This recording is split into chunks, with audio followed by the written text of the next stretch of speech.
Hey, what's going on? My name is Sandy, and I kind of willed myself into the ability or the opportunity, I should say, to interview Pickles, the leader of War Pigs. They've got specifically for Reforger, four servers, uh, two of which are absolutely, bar none, the most popular servers in the game. If you haven't ever played on a Warpig server, then you have pigeonholed yourself into only ever playing modded servers, and you are absolutely missing out. Great balance, uh, strangely, constantly active admins. It's a fantastic time. I am Sandy. I'm a bit of a nobody. Played competitive and squad quite a bit and bounced around a little bit and wasn't quite happy with that experience or the game. So I kind of moved over to Reforger, and now I am trying to kind of recreate the competitive community in Reforger. And I seem to be the only one that's doing it, sadly. So if anyone out there is interested in doing this, that would be fantastic. And Pickles? So thanks for having me, Sandy. It's an absolute privilege to be here, and I'm really excited to discuss what we're going to be talking about relative to War Pigs, Armour as a whole, the community, and the future.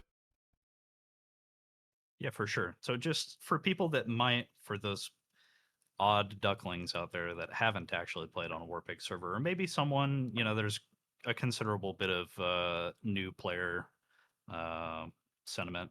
That doesn't make sense. A lot of new players to the game. Um, can you kind of explain the differences between the four servers that Warpigs has?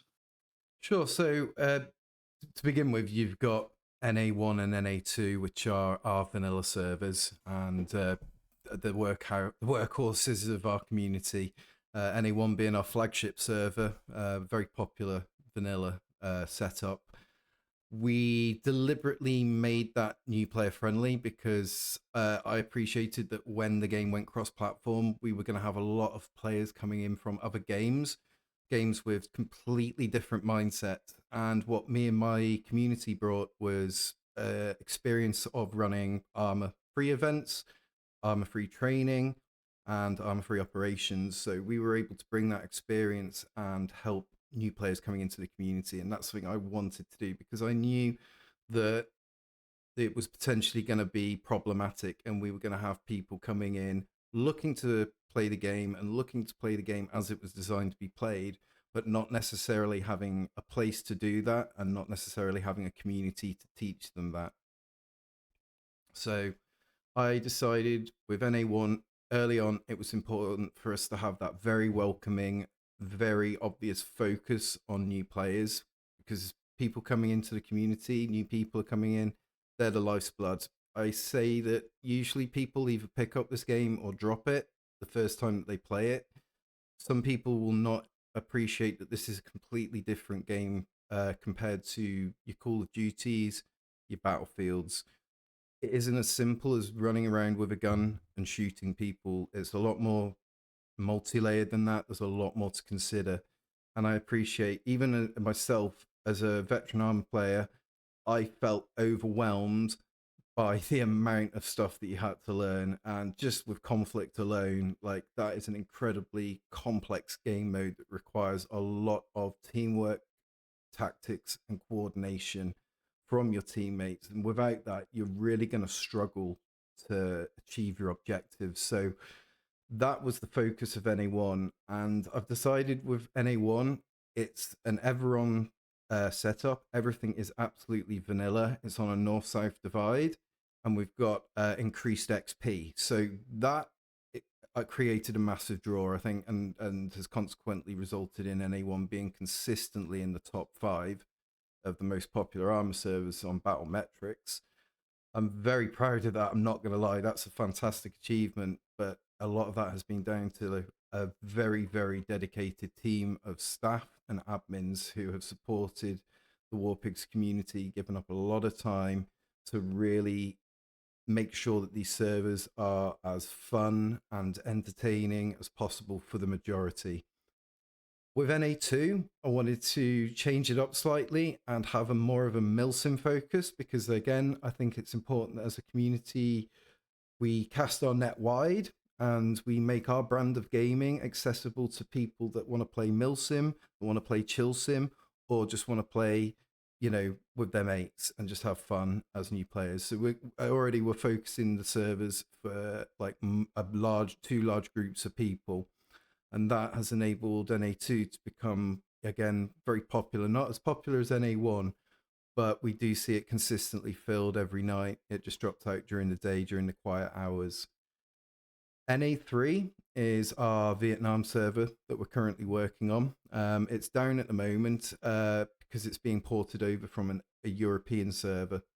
And the reason I've taken it off European is because predominantly Warpigs is a West Coast community from a West Coast of America. So a lot of my guys were struggling with the pings, and that was causing a bit of an issue with us seeding. Our expertise don't really lie in the area of mods and modded servers. We're new to that, and we're kind of trying to explore that and seeing what works and what doesn't work.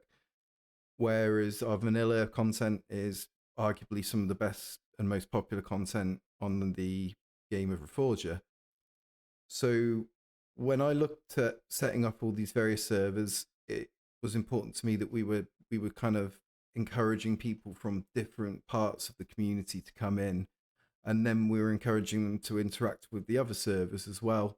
And what we're finding is people are coming out of their shell a little bit, and your new player server, they started out just playing that server, and now all of a sudden they want to try the milsim.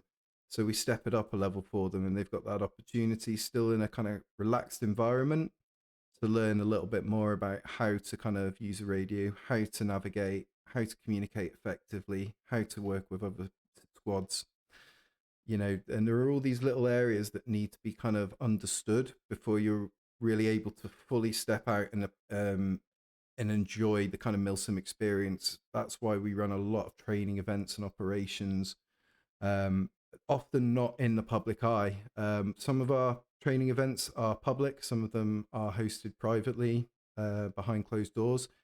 Because we are currently in the process at the moment of developing a series of Milsim units, plural, within Warpigs itself. These units, the idea behind them will be to develop and basically develop a bespoke way of playing that really they'll be looking at the map, they'll be looking at what the map needs, and they'll be responding to the needs of that battle. And one of the things that I've noticed in our public servers is the Americans really struggle to win.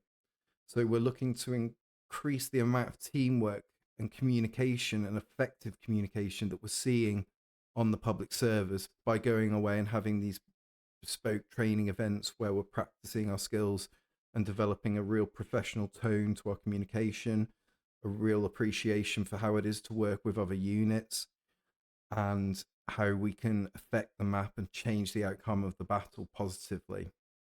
This all takes a lot of work, as I'm sure you can imagine. So that is essentially the 4 servers of Warpigs as they stand currently. But there are intentions to expand further. So that's where we're at the moment with the servers. Yeah, and we'll touch on specifically what you're aiming for with NA4 with that PvP PvE sort of dynamic, because I think that that's genuinely, as someone that's done Milsim and Arma 3 and Squad and a couple of other games before, I think that that's something that I've always felt is lacking. But again, we'll kind of touch on that later. I just wanted to kind of accentuate how good of an experience NA1 and 2 is real quick. If you're if you're a longtime fan of NA1, I mean, both servers tend to run 20, 30 person queues. I think that that's effectively just I don't think that's just because they're at the top of the server list and people click on the thing with the high number. I think that that's genuinely a curated experience that people want. If you have only ever played on NA1, I would absolutely recommend giving NA2 a try. It is a I'm not saying that NA1 isn't a fun experience or that you can't have teamwork on NA1 by any means, but NA2 is just a phenomenal experience that I initially when I started playing the game, you get team killed every 3 seconds. You have people that, will watch you run across the field, and once you get a certain distance away, they get hit with amnesia and they kill you because they didn't think that you were a friendly. NA2 is just a glorious time, and you'll get if anyone that's listening operates their own small milsim groups. I talked to someone a couple of weeks ago that did they've got an armor focused milsim unit, so ordinarily they go through and do their trainings and deployments on weekends as events against AI, but by day they play on war pigs occasionally. And I keep trying to tell them, like, hey, that would be fantastic if you just kind of centered most of your training around a PvP sort of aspect. And you find that a considerable number of those types of players are already on NA1 and NA2. I remember this one fight that I had on Military Hospital on the north and the west side of the map on NA2. This was well before I'd committed to playing on War Pigs by any means or calling it a home server.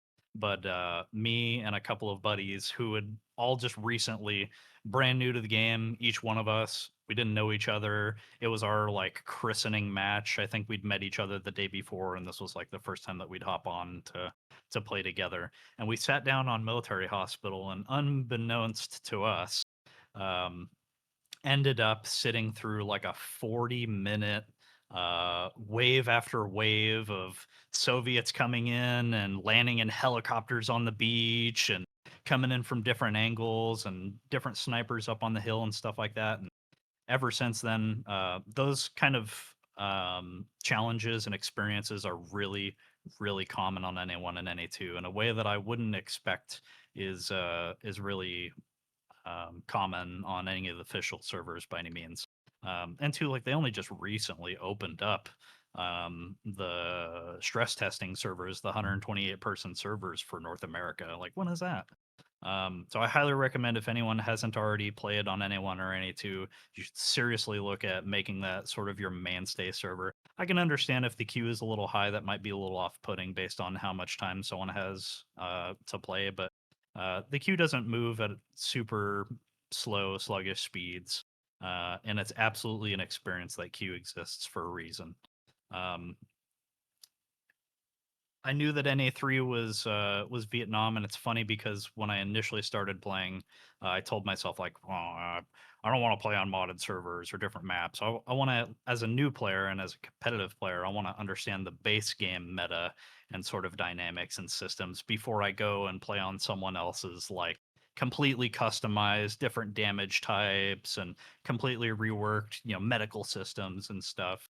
And I found myself really enticed and immediately fallen in love with uh, with the NA3 and NA4 servers. So I'm waiting for that NA3 server to pop back up for Vietnam. I definitely know that all my guys are clamoring at the opportunity to do Vietnam. Everyone's just an old head. Um, ask to ask specifically about NA4 real quick. Probably not real quick. Um, you had kind of touched on it when you were explaining the differences between the servers, but I wanted to kind of dive into what your aims are for it. Um, is the intent to have like one faction, Blue 4 is home to a Milsim unit for a night or doing their training or whatever. So like I should say that ordinary milsim is effectively like one side slated against an enemy team of AI. But that's kind of not what you're going for by allowing the Soviets to exist as an ordinary faction in the midst of that. So are you aiming for like a milsim, uh, primarily like an ordinary experience, or rather a conservative experience, plus uh, kind of randoms in there? Or I would compare that to like Wasteland, but with Zeus instead of uh, preset randomly generated missions that can like populate on the map. So, as things stand at the moment, I'd say we're still in the very much early days of development around NA4, and where we want to finally take things with the mod.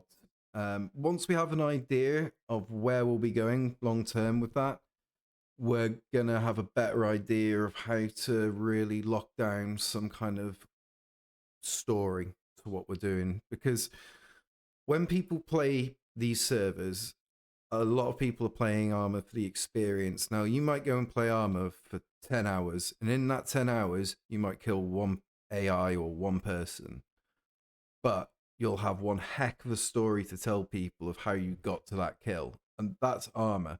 You know, you're reading a story here. It's a long, long story, and it's not going to be over quickly. That's the difference between this and like your Call of Duties, which is a little bit like watching Netflix. It's instant gratification. It's about going out and stacking the kills, and there's nothing wrong with that, but it's just not what Armor is. So what I'm looking to do long term with the modded server is create some kind of environment that A is new and innovative and original, because I want Warpigs to be original on some level here. I don't want us to really be just copy and pasting what other people have done. And what I want to do with that, and by being original, to get us there to be original, like a big thing of what I want to do is to develop lore into it. And you mentioned just before the interview, you are looking to do something similar with your servers. And I believe that creating lore and having, say, for example, extra content out there, like we've got a Four Pigs News Network team that go out and role play being new combat correspondents. We've got a newspaper that puts up information about what happened that last night in the server and the latest events up to date.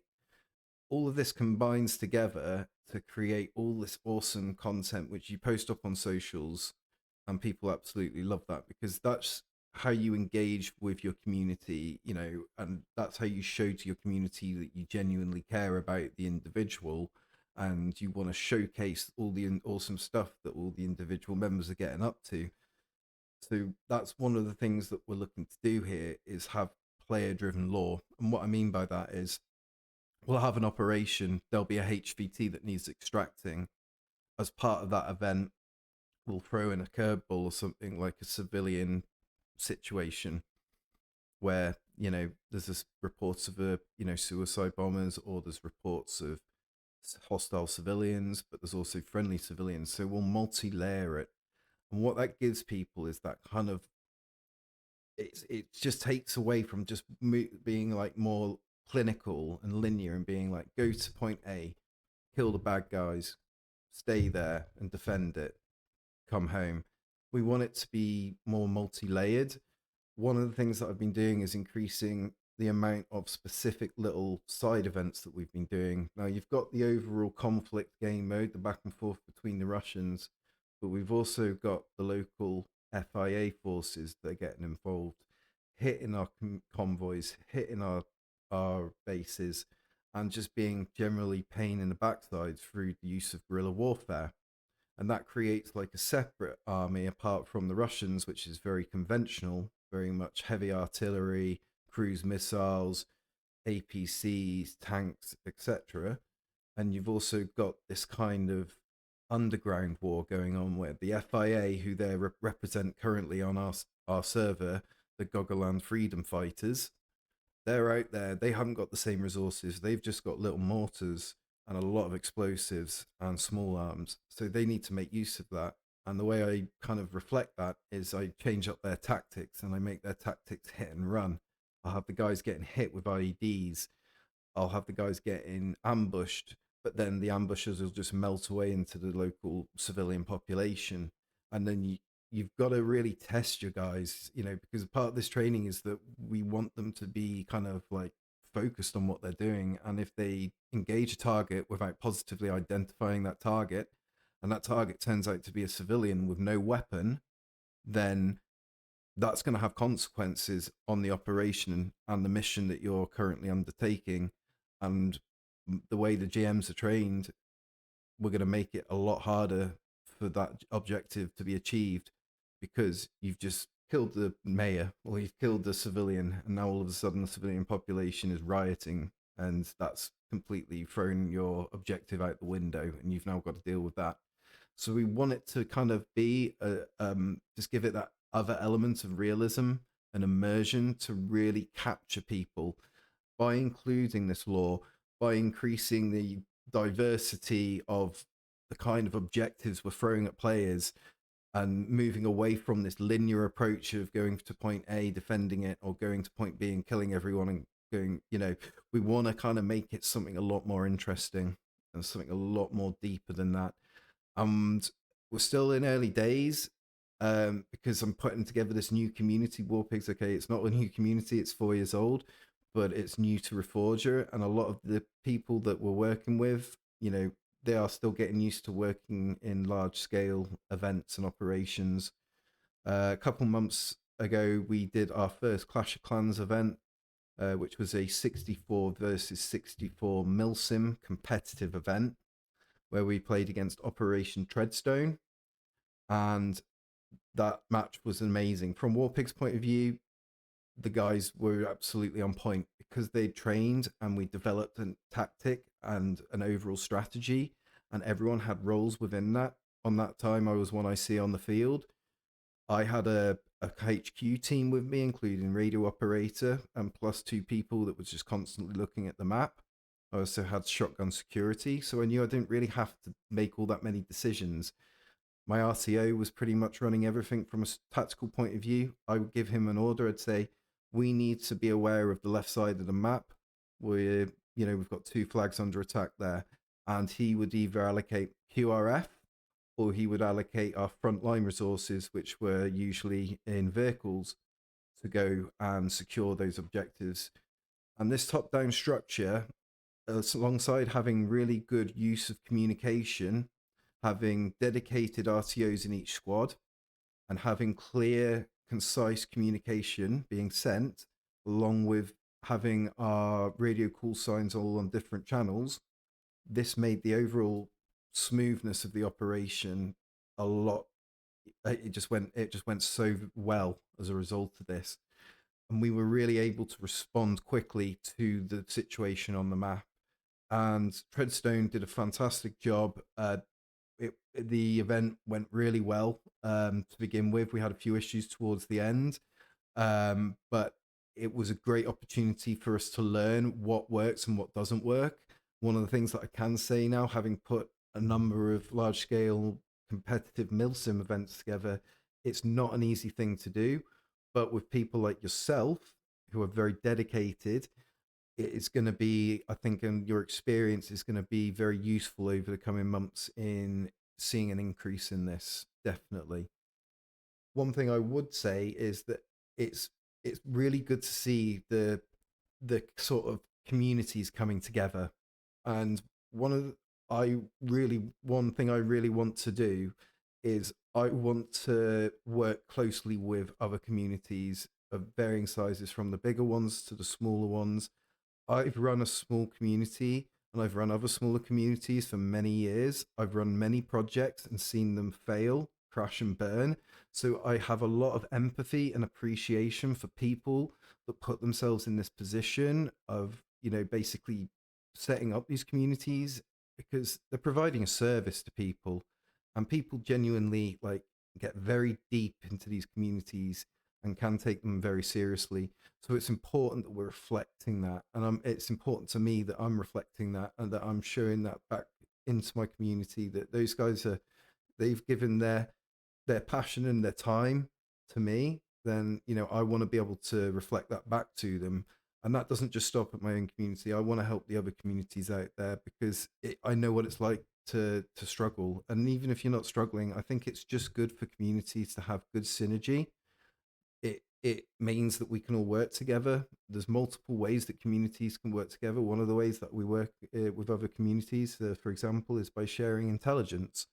Not with every banner, but with some bans. If it's a particularly specific type of TOS violation, then we may pass that person's username onto other communities, and then they'll be permabanned from those other communities. And that seems to be developing really well, because as with all games, it's the internet, and unfortunately you've got a lot of people out there that want to play the game and just enjoy it. But then sadly, you've got a lot of people out there that want to see the world burn. I'd say that they're in the minority, but there's still enough of them to cause an issue. And it only takes one player in an 128 player lobby to cause an issue. And unfortunately, as I'm sure you've seen on many occasions, if you've got no admin available or anyone able to respond to that, then you are going to kind of have to put up with that player unless they get votes kicked, which can't always happen. So again, many considerations, but definitely I think working with the other communities in the future, working in NA4, increasing the amount of lore that we've got in the game, training up our game masters to provide this diverse, fluid experience. These are all very important factors for us to consider in the future, and for any community leader or unit leader to also consider themselves. Yeah, for sure. I just wanted to touch on a couple of things real quick because I know that there are the people that might see this video might not even own Reforger. They might be currently playing Squad as a main game, and they might not kind of understand some of the terminologies and things that we're specifically referencing. For competitive milsim, I think that for a lot of games, and certainly if you don't have any interest or experience, hands-on, I should say, with competitive. Everyone thinks that it's kind of CS:GO, but for these realistic milsim or military shooters, which is what milsim is supposed to mean, there are also milsim units, but that's effectively like a separate entity or a reference. Um, for instance, the people that play competitive in squad, right? For a long time, there were effectively two different versions of the game that you played. If depending on your goal set, right? If you were a competitive player, you're jumping around all over the place. You knew how to min max the stamina. So from the average player's eyes, you could just sprint infinitely. You would 360 no scope people like across fields and stuff like that because you were dealing with people that had enough time in the game that they had doped in exactly how they needed to turn and how they needed to crouch and when they needed to go crouch to be perfectly lined up and where they needed to be. And then if you wanted to play the game as a casual person or a milsim person, you were effectively playing a separate game. Reforger doesn't really have that dynamic going on because they've refined the game to a base level, which is definitely ironic. I'm not saying that it's like the most refined product in the world by any means. The game crashes sometimes in weird ways. Some of the vehicle mechanics can be angering a little bit. I'm not allowed to drive vehicles to this day. If anyone catches me, they yell at me, just because they'll flip on just nothing. But the base game is so refined in the interactions and the movement and the gunplay, which ironically enough is Squad did an infantry combat overhaul update in October a couple of years ago, and it completely changed like the fundamental way that the weapons handled. So it was a little bit more like kind of RNG in a way, and a bunch of people ended up leaving Squad. If those people are listening to this, you need to buy Reforger because Reforger doesn't have any of those issues. Please, dear God, watch a video of someone shooting. It's a dream. It's a consistent, beautiful dream. But anyways, when he's talking about competitive milsim, or when I reference competitive milsim, we're just talking about high level and coordinated play within the game. The game is so refined that there aren't two different versions that you're playing. You just have a person that has good knowledge and sort of like knows the meta of, well, the Soviets have this objective, so they're going to push in from this area. I can sit in this tree line. Um, there obviously there's a little bit of a difference between like if you're in a milsim unit and you have rank requirements, you have to say yes sergeant, no sergeant, but that's for the most part that's not kind of what we're talking about. So I just wanted to provide a little bit of feedback because I know for a little bit of your explanation on like your aims with NA4 when you said competitive milsim, a lot of people hear the milsim word and they're like tune out. That's not the dynamic that we're talking about, and I highly recommend that people kind of give it a little bit more of a glance. Um, Something that really excites me, of course, then bias as a competitive player, because my buy-in to the game is just hedonistic at this point. Um, Something that really impresses me and excites me is this PvP and PvE dynamic for milsim. I've done proper milsim on everywhere in the spectrum with a bunch of different games, Arma 2, Arma 3, um, not Reforger yet, but um, PvP is like a no button. Like people do not want to mix PvE and PvP. And I think that that's an absolute shame on basically every level. I think that how you train and how you move in an area, how you wedge a corner, how you preemptively maybe throw a grenade into a compound that you know enemies are in, there's no civilian threat, for instance, or there's no concerns of like, well, our friendlies in there, yes, no. I think that should have an opportunity, maybe not all the time, but I think that that should have an opportunity to be tested against players, because that's when you're going to find out whether that actually works. And I've seen it so often, even in the milsim that I'm in right now for Arma 3. You effectively, from a Zeus, like controlling the enemy from an admin cam perspective, basically, you see that guy's just not seeking cover at all. He saw an enemy, he just fucking stopped in the middle of an open field, and he's just plinking. I think that it's a unique way to actually balance and test those things out. And in the taboo-ness of it aside, I think that it's a fantastic idea on paper to actually feedback into the normal servers. You start people in, new players that maybe play on NA1 a couple of times. They see a banner announcement or something like that. They join the Discord. They find out about the milsim stuff, and you effectively can use NA4 as almost like an inherent training tool that they can then bring those skills back into NA1 and 2. Better radio callouts, better understandings of the map, or like how to evaluate the area around them. And that's, as a, by no means do I have 3,000 hours in the game, but that is what you, that is high level play. It's not knowing absolutely everything on the map, it's just knowing enough to be able to evaluate. There's a berm in front of me, maybe I use it. Okay, I killed a couple of people from here, maybe I move away, and maybe I bounce off of the people that are pushing this objective with me. Maybe we alternate sides, or maybe we come in from a different angle. We've tried this attack from this tree line a couple of times too many. Maybe we wrap around from a different side. I think that that PvP element in NA4, um, just on paper, has a fantastic potential to cyclically, that's not quite the word, but in a cyclical manner, improve the NA1 and NA2 experience in a way that I've just never seen anyone try to tackle before.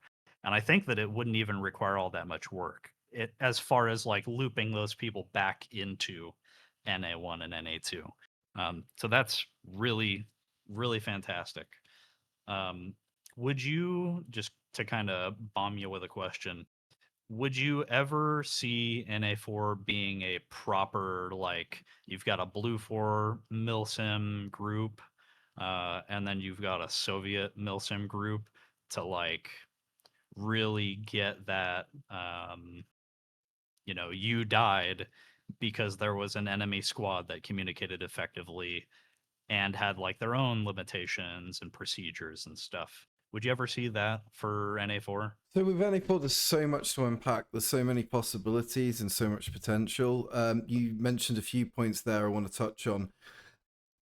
You mentioned how historically people are either, it's like you either love or hate milsim, and it's the same with PvP. You either love or hate PvP, and the two historically don't blend together. No one's ever, to my knowledge, ever really done kind of a competitive milsim PvP kind of like situation that's actually kind of blown up and been a thing. Like you say, it's either PvE or it's PvP, and never the twain shall meet. I saw that potentially as a gap in the market, and just because it hasn't been done previously doesn't mean to me personally, and I'm sure it means the same to you, that it can't be done. And I think when some if almost in a way when something is more of a challenge, or someone turns around to you and says something can't be done, or that you just get this vibe that people would say that, you kind of want to do the opposite and try your best to kind of prove them wrong a little bit. And I have to admit, like, there's a lot where we've got to decide on what we want to do. What you're asking there is particular about having dedicated Op4 Blue 4 units. That's actually something that's already in the works. Unfortunately, I can't put too much information about Op4. In fact, actually, we may or may not have Op4 units.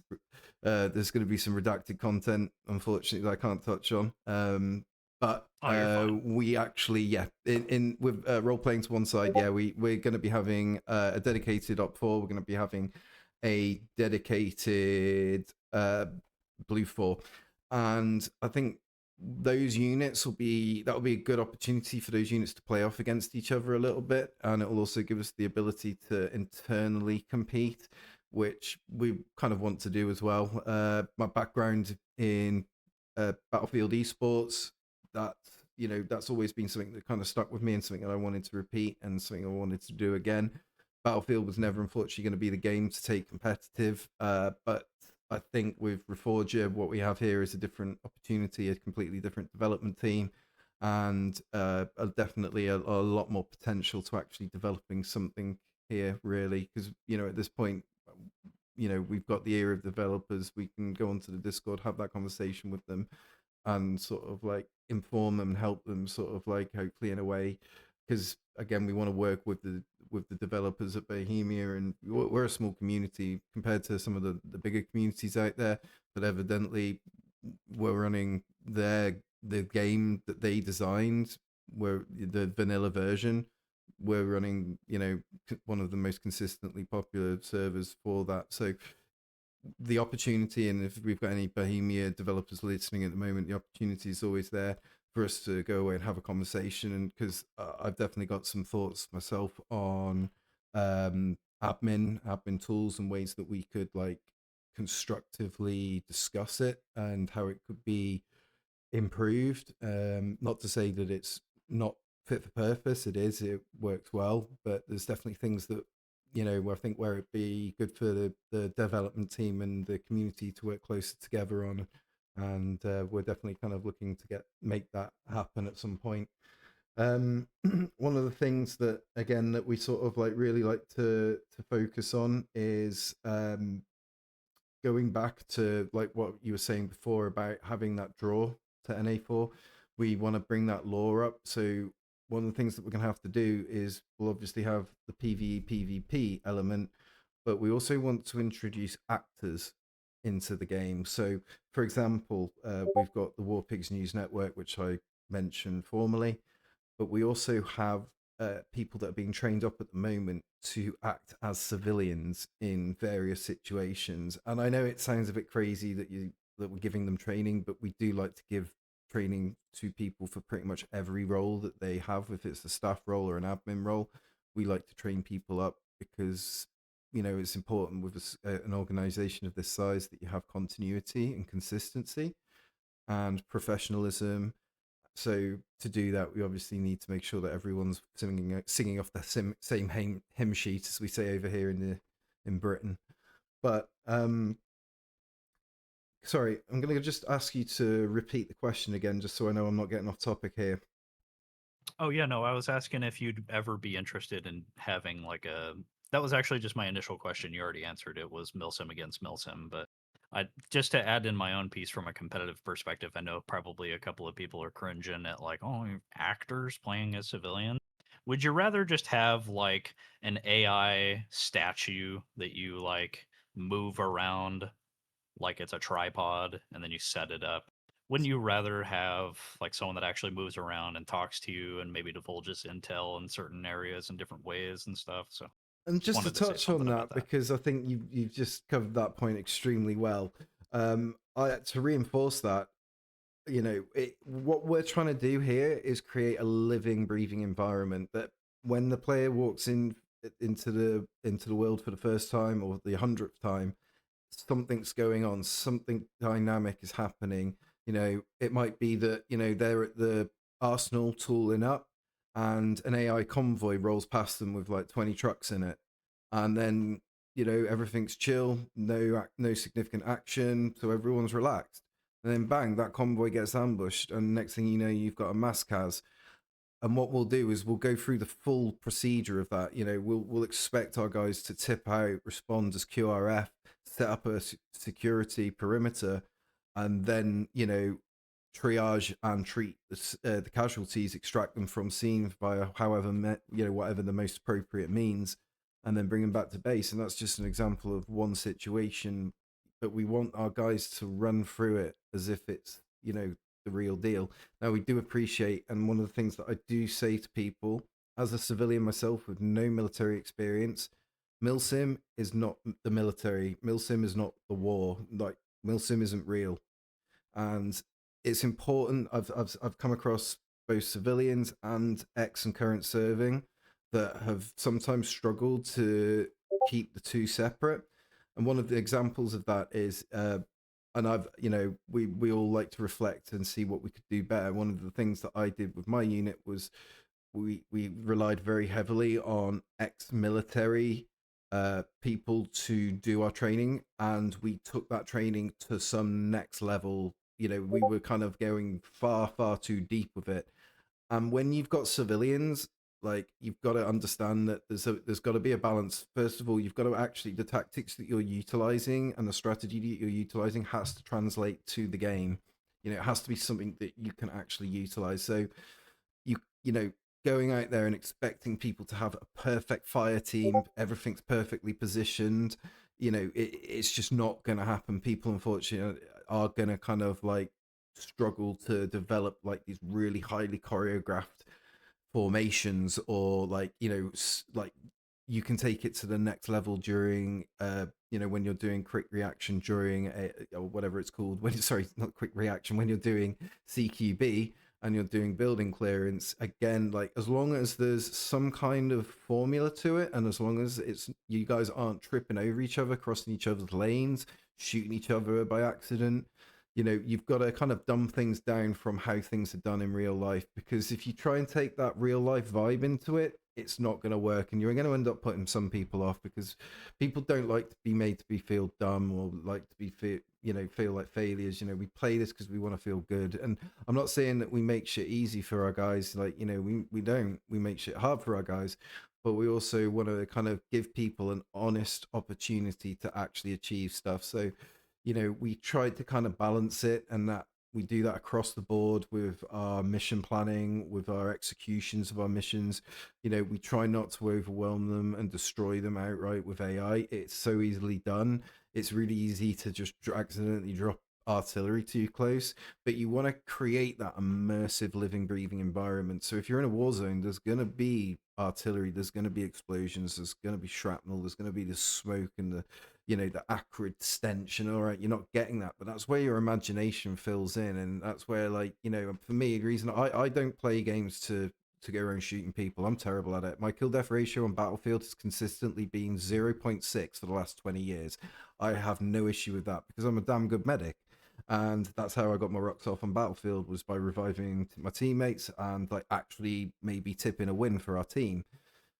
And it's the same with Reforger. It's like, when I'm playing Reforger, 90% of the time I'm in my own head, just like imagining, like my brain's just like, I've got a very hyperactive imagination, and I just get like fantastic imagery in my head of like what this would look like in real life and how you'd smell and everything. And thankfully, I have never had to experience real war firsthand, and I wouldn't. I don't care if this makes me sound like a coward, but I hope I never have to. I genuinely hope I never have to. I've had a lot of friends that have been in war environments, and to say it's messed them up is an understatement. And it's like that. That's just the physical injuries, but the mental injuries as well, and the mental trauma that comes with that. Which brings me on to another little thing that I want to touch on, which is that when we're creating these communities and when we're creating these environments, we want to do it in a way that's positive. The world's a very negative place at the moment. There's a lot of bullshit going on for people to have to deal with. So when they're logging in, we want this to be a positive, inclusive environment, not inclusive in the cringeworthy way. I get that, like, that word gets thrown about and in a real kind of stupid way. But it's important to me that people come on, and like, I was bullied like really severely as a kid, and I remember what it was like not being included and not having a place to come and lay my head and call home and a community.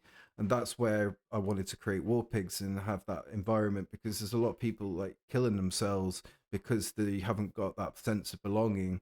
And I genuinely believe that like being part of a community, whether it's a community in real life or whether it's a community on the internet, gives people that sense of belonging. And for so many of us, are, like, have been lost, and are lost. And if we can create an environment where people can come into and they can just chill out and game and have it like be super immersive with a really solid group of like 2,000 other people who are like their best mates, all that live all over the world, it's like really fucking good. Because I've seen people like looking out for each other. I've seen people going from one state to another to check on a member's welfare. I've seen people buy loads of games for each other because they want to support each other. And if someone's having a bad day, then it's an easy fix. Well, not an easy fix, but it's an easy way to show them that they're cared about, and that there are people out there that would miss them if they're gone. And sometimes that's all that stands between someone killing themselves and someone not killing themselves. So our awareness around mental health and just being just a chill group of people to be with and a chill server to be on is so fundamentally underpinning for me and Warpigs consequently as my foundation. Um, I really want Warpigs to just be like free of the bullshit, free of the people that are out there just to see the world burn. And unfortunately, there are more and more of them these days. And as I say, coming cross-platform, the game has just exploded in popularity and in maintaining that popularity, and that's great. And we are 110% here for those new players coming in, picking up the game for the first time, and looking to go deep. But when we don't tolerate people that are just here to see the world burn, I try to teach my guys that when we're adminning, we should always look to de-escalate situations verbally. We should always try and get we don't want to assume shit about people, but that person might be a cool person. They might be having a bad day. So if it's just not a major TOS infraction, then we'll either give them a warning or we'll try and talk to them, de-escalate. If people having arguments, same thing, de-escalation, de-escalation, de-escalation. But, and it's a big but, there is a line in the sand, and we are not here to be trodden on either. And people have to understand that actions have consequences. And it frightens me just how many people there are in the world these days that are grown ass adults that do not own their shit. Like, if you behave in a certain way, if you say certain things, or if you try to disrupt the game, or if you hack and you cheat, like, I'm sorry, but I'm sorry that your parents fundamentally failed you to raise you in a way that where you are prepared for the most basic fundamental principles of the world. Like, and if you go around acting like a bit of a knob, then people unfortunately aren't going to tolerate that. And for far too long, gamers have had to put up with bullshit, and we just don't tolerate it. If you can come in here with a kind, positive attitude and you're willing to learn the game, then we are here for you. But if you are one of these people that just thinks you can get to people by trolling them, by bullying them, by belittling them, by being brash and horrible, like, then it's just not the community for you. You're not going to last. Like, we've got too many admins that are active. We've got too many regulars that are active. Someone will see it and someone will report it. We can't have admins on all the time. Even with a team of 50 admins, it's impossible. But even then, we've always got regulars in, and there's always someone willing to report TOS violations. So my advice is, guys, go out there, chill out, enjoy the game. Make this a place where you can actually have a positive experience. Don't be one of those people that just wants to see the world burn. I see you all out there on Reddit. It's quite amusing to me that we've got all these haters and that we catch so much hate. This is my first opportunity to speak publicly about it. It doesn't bother us in the slightest. It's good for us. Any news is good news. If you want to moan and bitch about us, that's fine. Do it. It's good for us. We love it. Carry on. Try harder though. But no, seriously, we're not here to get beef with people, but we're also not here to be trodden on. It's that simple. We have our ways and our means. We're a law-abiding community. We're here to kind of look after our own, but we won't allow people to come in and try and destroy that sense of well-being and harmony that we have. And that to me is very important because I've been a part of gaming communities for 23, 24 years. I've run gaming communities. I know what makes a community tick. I know what can break a community. And I've seen so many examples of just literally a very small minority of toxic people coming in and just destroying the hard work of a large group of people. And that's something I ain't willing to compromise on with War Pigs. And thankfully, War Pigs is the first time that I've ever had a project go, this successful and to this size. But it's been off the back of many, many, many years of rinse and repeat of, like, building up a community, or being a part of helping that community build up, and seeing it sort of crash to its floor, crash to defeat, and then sort of moving on. And but where it's led to where we're at now, basically. And what I want to do is I want to use this to help people. There's, as I say, the streamers out there. Warpigs is a variety game and streaming community, so we're not just in Armor or Forger. That's just one of the games where we host servers on, but we're also big into streaming and getting our streamers supported and networking. Got a lot of people that come to us as new streamers and then build themselves up, and then we'll have more new streamers develop, and then those guys will get help from the people that are also walking up that ladder, climbing up that ladder. So when I'm running War Pigs and I'm kind of like making my decisions about stuff, I always keep this in mind, because first and foremost is the happiness and well-being of my members. And whether I've met that member face to face, or whether I know that person, or whether it's like my best friend, like, I want them all to have the best experience possible. I've a lot of passion for this. A lot of time's been spent to get us to where we're at now. It isn't just me. My team is fantastic. You mentioned it earlier. Sometimes you've got to kind of go through people and find, various posts for them, various roles for them. They don't always work out. That's where you've got to kind of work with that person and work with other people to get the right people into the right roles. Because again, knowing your team and knowing their strengths and their weaknesses is a very important part of, like, leadership, and being able to kind of manage them, or not manage them, but lead them into the future.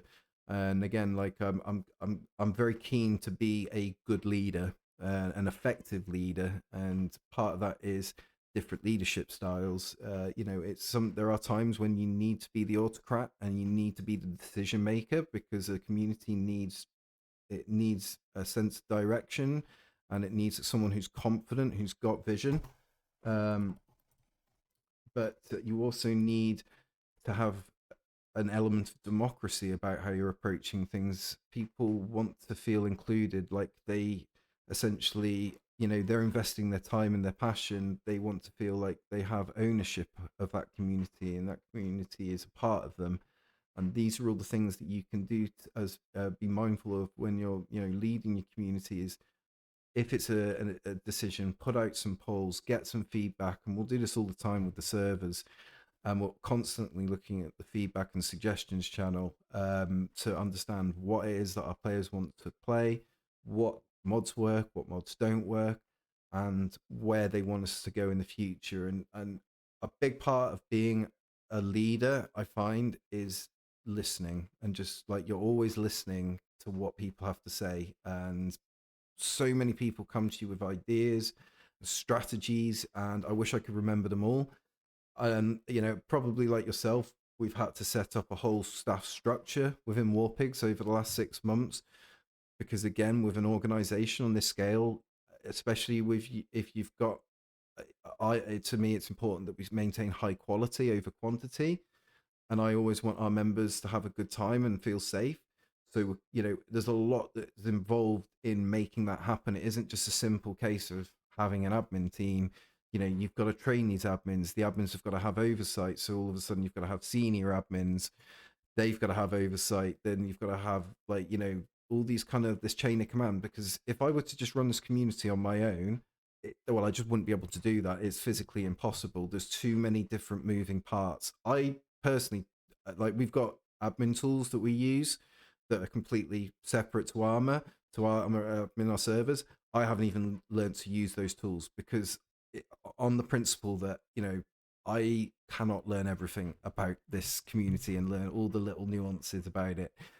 Where I come in is I just try and keep everything on point, everyone together, and provide that figurehead sort of status really for people to sort of collect around for the staff. But this is where we're at now. It has been a collective effort, and I've got too many people to thank one by one, but I would like to take the opportunity to really thank my admin team, my senior admins, my staff, and my senior staff, my department heads. You guys have just been amazing putting up with me and my bullshit.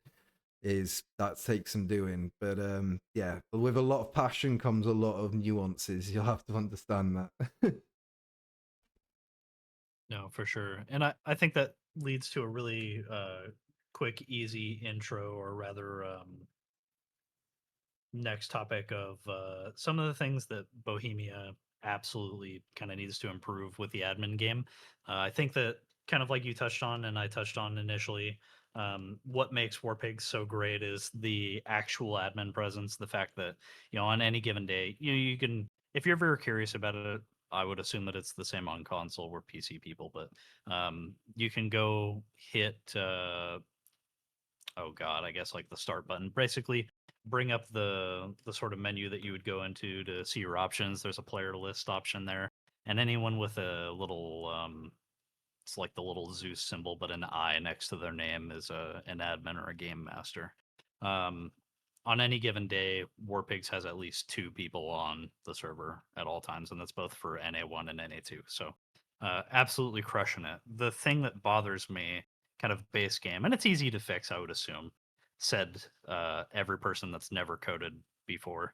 Um, how are the servers that don't have 50 something admins to rotate through I mean, surviving? I Right, I think about like what is the experience like on the official servers where there's no real admins, right? Like there's no in-game log, that so that way you can do anything retroactively, right? Like if there's a bunch of team killing that goes on the Soviet side and an admin comes in, but no one team kills after that moment and no one recorded anything, then there's effectively nothing that you can do. But I feel like if the match has been going for that time, you should just be able to go in and hit a button in like admin view and see the log of, you know, and maybe you could filter so that way it's not cancer, like deaths and deconstructions and stuff like that. Um, I I I consistently, even just on my little admins or on my training server, right? Like I can't. Not that you would, I guess, want to do this in a public match, but the admin tools are so restricted that you can't adjust people's ranks. Like in my little training server, we have to spam take radio relay stations and then turn them back over to the other side and then take them again and then turn them back over to the other side. So you can't even do like ordinary base concept stuff. So I'll be honest. I can count on one hand how many minutes I've spent in a Arma Reforger public server. That was all the experience that I needed to know that experience was not for me. Unfortunately, I don't think public servers are a very good look for Arma Reforger, and I do wonder how many people must come in, have that experience, and then walk away. Where you see the truly come out is in the community servers, and there are so many great communities and so many great community servers out there being hosted at the moment of all kind of variety that is it's just incredible, some of the ideas that these guys have had out there, coming out there. And it's definitely something that I want to focus on. One of the possible areas that I'm looking at for NA4 is to throw a jungle map on it and basically make it Rhodesia. So I know Rhodesia is like not a very common one that comes up, but it's a very popular one amongst the Milsim community. So I know that would be quite a big draw. That's just one of the considerations I thought for NA4. But just going back to what you're saying about the admin there, and this is one of the areas where I would say to Bohemia, we need to kind of work together. You guys could learn a wealth of information from speaking to people who admin on a regular basis. I'm sure the devs themselves have their own servers and they're probably admins and they've got their experiences. But getting with the community and having that discussion and opening up the discussion to the wider community would be a fantastic idea. I have to say that the default vanilla um, admin is not the easiest to use. It's quite frustrating. And if we were left to just managing our servers with just the admin tool that we're given, uh, we wouldn't be able to admin them as well as what we do, because one of the ways that we're able to admin and be effective is that if we receive an evidence report of a TOS violation, and that TOS violation, it comes into one of three categories. It's either disruptive to play, it's hacking or cheating, or it's a TOS violation in the context of utilizing TOS banned words. Then we will offer either a 24-hour, 7-day, a 2-week, 4-week, or a permanent ban based on the level of that infraction. We will always give people the opportunity to appeal a ban. Doesn't matter what they've done, they can come in and they can appeal a ban. Some people, no issue. They come in and they'll put their application in, they'll follow the process, they won't be emotive, they won't be abusive, and you'll have no issues. Other people come in, had it today, guy just came in instantly, like going 100 miles an hour. Tried to de-escalate him, keeping it chill, won't calm down. So unfortunately, he talks himself into a permaban. We're human beings, and we're not here to be spoken to like aggressively or like in a way that where people think they can like bully us. It ain't gonna happen here. It's just I've told my team to be very much strict on that. We don't appreciate bullies. We don't appreciate people that try and throw themselves around and try and act the big people, because it's just cringe when it's like when you're doing it on the internet from the safety of your computer screen. It's like it's just cringe. Like go and act like that in real life and see where it gets you. Like you wouldn't, because someone would batter you, and unfortunately some people probably do act like that in real life and probably do get battered for it. That's just the world, and actions have consequence. But not that I'm advocating violence in any way, shape, or form here. I'm just stating a matter of fact, a course of events. So when it comes to the admin, we definitely need to kind of have easier access to players in the server, like be that searching mechanism within the admin panel itself. We need to be able to search for players, because right now being able to have them to scroll through the list of players is painful, especially if you've got someone that is spamming on the mic at the absolute maximum volume. Again, I talk about inclusivity. There are a lot of people that play this game with neurodiversity, myself included. And it's really kind of like when you get people screaming down the mic or just, spamming certain sounds, it's just, it triggers like a real anger response in you. And you don't want that. You're there to chill out, you're having a good time. So, people that like go for that, like attention seeking, like look at me kind of approach to life, that again, they don't last long in our servers, because we just don't tolerate the immature bullshit. Like if you want to come in, have a good time, do it, but don't come in to cause issues, because we'll just get rid of you. And when we're executing these decisions, like it makes it a lot easier for us if we've got the basic tools. Like as I say, for me the biggest thing is a search mechanism in admin. But off the top of my head, I can think of a number of situations I've been in where I've been scrolling through that list, desperately trying to find someone who's just really just disrupt. Maybe they're just getting into arguments with people and they're just really disrupting the server. So we really, we don't want to admin. I genuinely don't log in at the beginning of a game and think, oh, brilliant, I can't wait to kick someone from this server that I spend £200 a month paying for.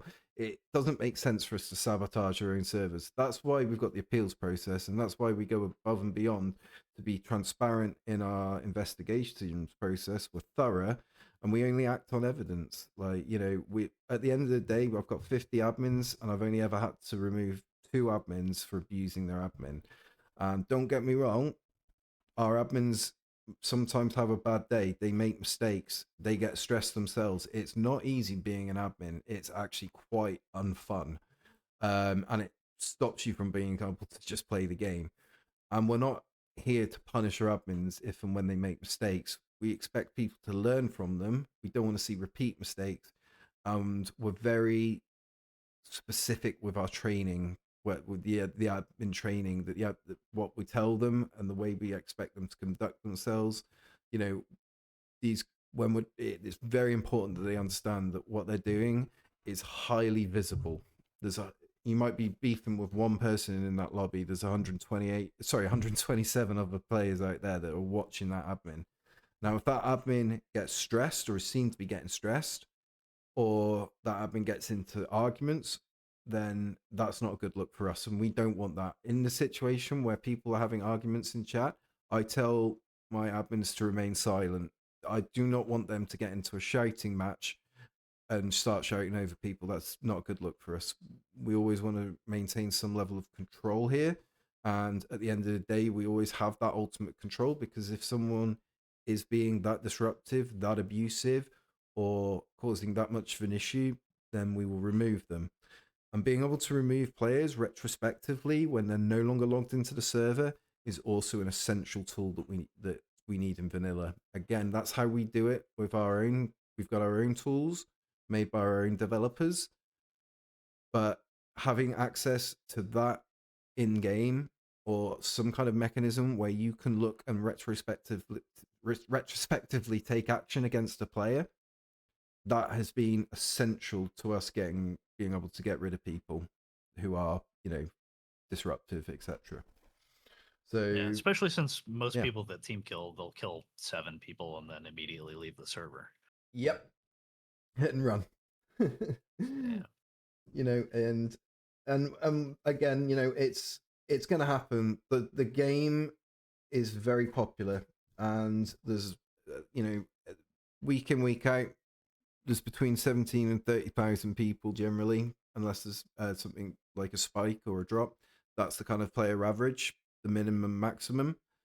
So there's a lot of people that play the game consistently, and I get deep into it. And Arma has this beautiful way of drawing people deeper and deeper into it. You mentioned it before with, you come into NA1, you think, oh, brilliant, great.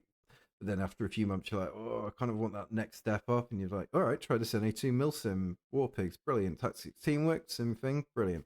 And then they're like, oh my God, this is different. And like, let's do this and learn this. And then, next thing you know, they're attending your training events or your unit operations. And then finally, they're one of your crew during the Clash of Clans events, where you're going full force 64 versus 64 against another community going Milsim. That is pretty much the tippity top of it at the moment. I'm also hoping to introduce large scale real time events. So I'm going to be doing the Battle of Iadrang Valley, which I'm sure you're familiar with. 1965 November, the Americans went in to the Iadrang Valley to engage the MVA and VC, and it was an ambush, and resulted in the film We Were Soldiers, great film, but also the book We Were Soldiers and Young Ones. It's always been a passion of mine to recreate that event in the largest scale available to us, which will be 128 players, all on one side, all working with units in a cohesive, coherent manner, all under one leadership. We're going to reenact that battle in real time, so it's going to happen over the course of 3 days, and we're kind of hoping that we're going to be spreading this out to other communities and giving them slots where we'd ask that they kind of like fill in. And we're hoping that we can keep this 128 player game going, this event, for the full 3 days, whilst including real kind of events from the battle itself. And it's a great opportunity. I'm a historic World War II reenactor as well. That's one of my other hobbies, and I love educating people about history. It's a passion. I love history. It's always something that's interested me. But I think it's important. I see it as like a mantle that we need to pass down to the next generation. And one thing that these kids aren't going to learn about World War II is they're going to learn it in a classroom. So when they go to a reenactment event, and they see the explosions and they see the weapons and they see the uniform, and they're talking to the reenactors, that those kids are really, embracing that, and that you can see it, that they're gonna, like, take that on and become interested in history themselves, and maybe that will be them stood in a World War II uniform in 10 years, 20 years time, talking to some kid. And because it's important that we don't forget our history.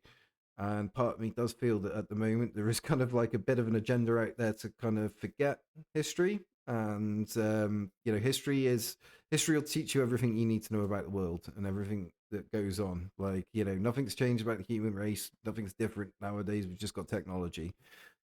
Things seem very cyclic in history, and you can definitely learn a lot from it. And it's a good way of learning how to cope with life as well. So that translates over into what we're looking to do here, with Reforger as well. And I mentioned, obviously, we've got the Vietnam server we're hoping to open up soon, on NA coast, sorry, on East Coast NA. But we've also got these big events where we're going to need, 128 players on the field at the time, but we're going to have to keep that up consistently for those 3 days, and it's going to be going day night. So these are the kind of big end goal operations, and the Clash of Clans that I have in view for my particular community, and any community that's willing to get on board with us and do events with us. We're also willing to go and support their events and their communities and what they've got going on. One of the areas that we do struggle with sometimes is getting into other community servers, and that's something that I am trying to improve on. We definitely want a War Pigs expeditionary force that's out there kind of representing War Pigs and being the kind of liaisons with these other communities, both on and off the field. So yeah, these are definitely all the considerations that I've got for the future. God, you said nighttime, and I got excited at that. Ooh, fine nighttime connoisseur there. Something that I just wanted to wrap back around real quick because I'm shameless and I feel like it's relevant with the admin comments. Something that really puzzles me coming from Squad into Reforger, and I feel like it's not exactly stealing, more like borrowing a good idea. If you just wink wink nudge nudge, Bohemia Devs, just see kind of how it's done right there.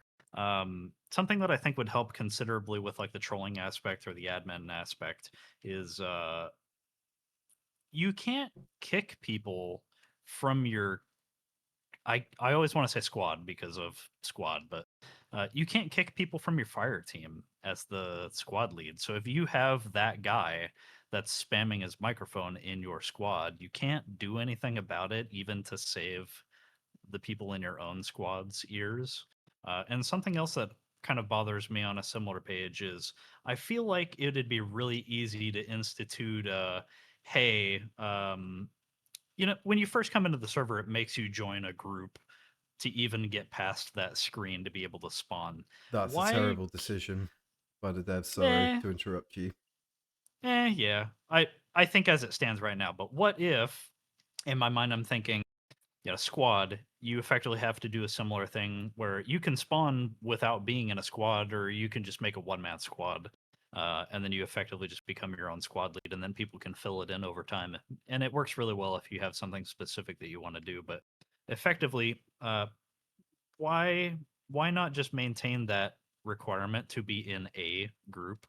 Um, and I guess that kind of doesn't make sense on a paper perspective because you would have to like then automatically get merged into someone else's group I if you didn't have one. But I I feel like if you're not in a group, then maybe you just don't spawn with a radio or there's something, and then that limit your person just doesn't XP even have an or opportunity to then or I think that the radio is really just the underpinning piece, or maybe like because those people will oftentimes then also be the team killers that just fuck mm, around and do whatever they want. But like maybe if you're not in a squad, maybe if you're not committed, for squad, if you go to spawn in a vehicle, for instance, like you have to ping your squad lead for approval or denial.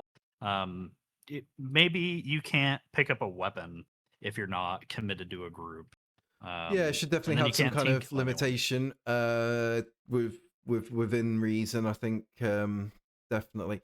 I think, just going back to what I was saying just briefly on the point of view of automatically getting put into squads.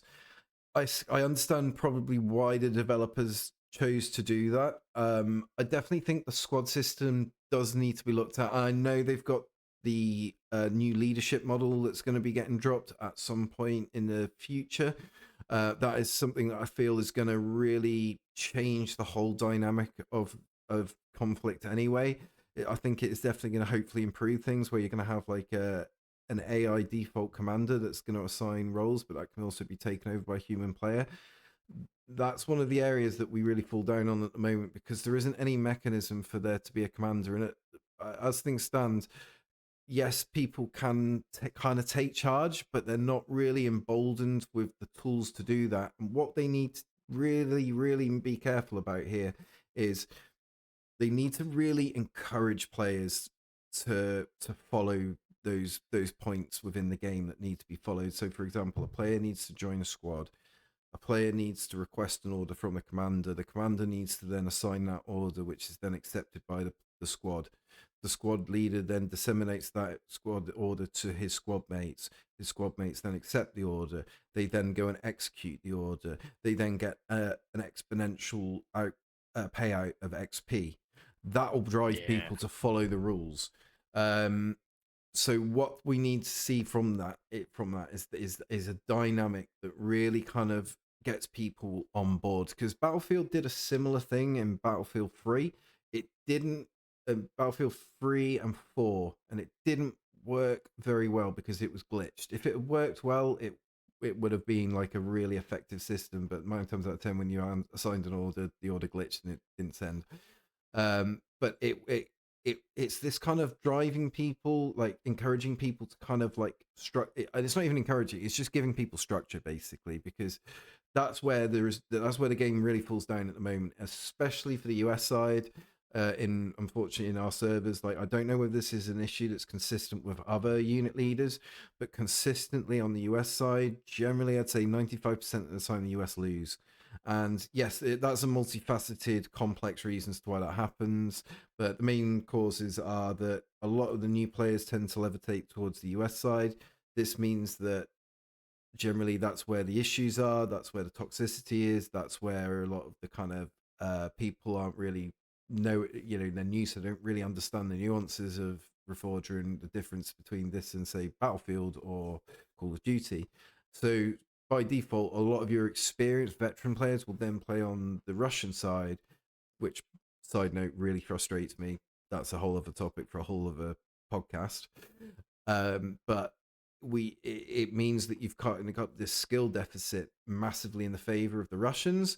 Then you take into consideration that the Russians have got better armor, they've got better weapons. The most of the vehicles are rubbish, but they've got the Mi-8, which is just like a kind of a warship in the sky.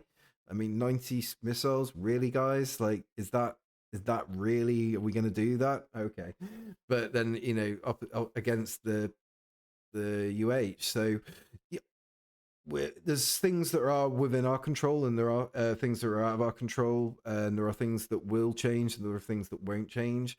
But I think overall, the direction of the game right now, their decision to introduce this extended kind of schedule of releases that they didn't initially plan on doing until the game hit major kind of success, it has been like very helpful. And for them to decide that they're going to be introducing electricity, dynamic bases, the commander, that is going to be really interesting to see how that affects things, because as with all change, it can sometimes not be well received. And obviously I am kind of like a little bit worrying every time that we see change, because when it comes to NA1 and NA2, we're pretty much just going to leave them as is. If it ain't broke, don't fix it. They're doing well right now, so they'll stay as is. It's the other servers that I kind of worry about, and getting the modded server right, but making it our own unique experience. For me, it's not about quantity. It's not about seeing that server being full all the time. It's about us being able to put together really good quality events that really ties the community together, really promotes the tactics, the teamwork, and gives these guys that outlet to, be pushing professional communications and be showcasing, their kind of newly learned skills, because we'll teach them. We're not going to brave people out there will give people the training, and that training will be delivered by a mixture of civilians and either active serving military or ex-serving military, but we'll always make sure that we're balancing that training right and getting it at the right level for people. We don't want to overcook the pudding here. No, for sure. Well, that was kind of it for all I had on topics. I appreciate your time, and I'll love kind of doing these interviews until probably the day that I die, which is probably going to be at the ripe age of 48. Um, but I know that, like I said before we started, my guys are going to be super excited to kind of get this sort of background and stuff, and um, I I look forward to what is probably going to be a couple of different podcast inclusions, and probably, honestly, another interview in the future.